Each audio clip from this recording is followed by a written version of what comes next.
అమ్మానాన్నల యొక్క కోపం అమృతం పొంగిన చిలకరింత.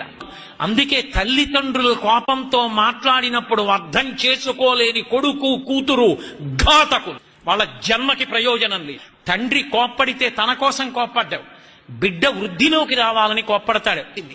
అందుకే ఈ లోకంలో కోప్పడినా కూడా ప్రసాదంగా తీసుకోవలసింది ఎవరి విషయంలో అంటే ఒక్క అమ్మా నాన్న విషయంలోనే. ఎందుకని?